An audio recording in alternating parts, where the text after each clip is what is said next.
আগে আসে। রাসূল সাল্লাল্লাহু আলাইহি ওয়াসাল্লাম বলছেন, সবচেয়ে যেটা গুরুত্বপূর্ণ শর্ত যেটা মানুষকে আদায় করতে হয় সেটা হলো ওই মেয়েকে বৈধ করা হয়েছে যে টাকা প্রদানের শর্ত দিয়ে, সেই টাকা তুমি আগে প্রদান করো, সেটা হলো মোহর। কতগুলো কৌশল বিবাহের ঘরেই বাসর ঘরে বলছে মোহরটা মাফ করে দাও, আবার কতগুলো সংসার মোহর দেয়নি, মরার সময়তে বলছে যে তোমাকে 10 শতক জমি দিয়ে দিলাম। আচ্ছা, মরার সময়তে 10 শতক জমি নিয়ে কি করবে? 5 বছর আগে হলেও তো সেই জমিতে ধান গাড়া থাকতো, পাখি খেত, একটা কিছু নেকি হতো। এখন তো মরার সময়, ও জমি নিয়ে কি করবে? বাঙালি নারী পুরুষ কেউ বুঝে না মোহরের মূল্য, ওও বুঝে না, এমনিতে সংসার করছে। আজকে মোহর দিয়েছে 10 শতক জমি, আজকে পেয়ে খুশি, ও কি করবে? বলে আমার ছেলে মেয়েরা ভাগ করে নিবে। তো যে 10 শতক জমি আপনার ছেলে মেয়ে ভাগ করে নিবে, ওটা যদি আপনার স্বামীর কাছে থাকে তো ভাগ ওইরূপই পাবে। আপনার কাছে এসে লাভ কি হলো? আপনি যদি মোহরটা আগে নিতেন তাহলে অন্তত জমিতে ধান গাড়া থাকতো, ধান হলে পাখি খেত, তাতে একটা নেকি হতো। নইলে আপনার হাতে টাকাটা থাকলে আপনি 10 টাকা ফকিরকে দিতেন, একটা নেকি হতো। মরার সময়তে 50,000 টাকা এ বাড়িটা নিয়ে কি করবেন? তোমাকে একটা বাড়ি লিখে দিলাম গো মোহর বাবুর, 3টা বাড়ি আছে, একটা তোমাকে দিলাম। তো এখন মরার সময় আমি বাড়িটা কি করব? সম্মানিত উপস্থিতি, গুরুত্ব সহকারে যা প্রদান করা হয় তা হচ্ছে মোহর। আপনি দিতে বাধ্য, টাকা দিয়ে বিবাহ করতে হবে, টাকা নিয়ে নয়।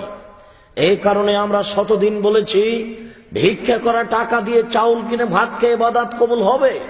ভিক্ষা করা টাকা দিয়ে চাউল কিনে ভাত খেয়ে ইবাদত কবুল হবে। যৌতুকের টাকা দিয়ে চাউল কিনে ভাত খেয়ে ইবাদত কবুল হবে না, যৌতুক হারাম। এই নীতি ত্যাগ করতে হবে, নীতি হারাম। এই নীতি ত্যাগ করতে হবে, এই নীতি হারাম। যৌতুক হারাম, ভিক্ষা করে খাওয়া ভালো।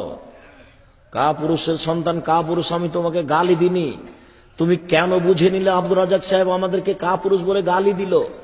কা পুরুষ শব্দটা ব্যবহার হয় বীর পুরুষের মোকাবেলায়।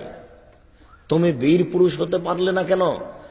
তুমি, তোমার বাপের জমিদারি আছে, বড় ব্যবসা করো, টাকা কম আছে কলা বিক্রি করে খাও, তার চেয়ে টাকা কম আছে চকলেট বিক্রি করে খাও, টাকায় নাই দিন মজুরি করে খাও, দিন মজুরি করে খেতে না পারলে ভিক্ষা করে খাও। তুমি যৌতুক নিলে কেন?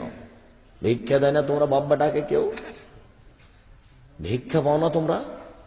মানুষের টাকার দিকে চেয়ে থাকো কেন? লজ্জা হয় না? বাপ বেটাকে লজ্জা লাগে না? মানুষের টাকা চাইবে কেন কাপুরুষ? শ্বশুরের টাকা দিয়ে সাইকেল মোটর সাইকেল কিনে চড়ে বেড়াও কেন? ভিক্ষা করে খাও। আগামীকাল সন্ধ্যা হতে হতে মোটর সাইকেল ফেরত দিয়ে শ্বশুরকে। বাপের জমি বিক্রি করো, দিয়ে গাড়ি কিনো। ভিক্ষুক কেন সেজেছ?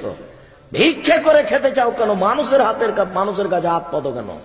কেন তোমার ভিতরে এটা আসলো আমার শ্বশুর আমাকে মোটর সাইকেল দিবে, আমার শ্বশুর আমাকে গাড়ি দিবে? এই নীতি কেন আসলো? কেন তুমি বলতে শিখলে আমাকে খুশি হয়ে দিয়েছে?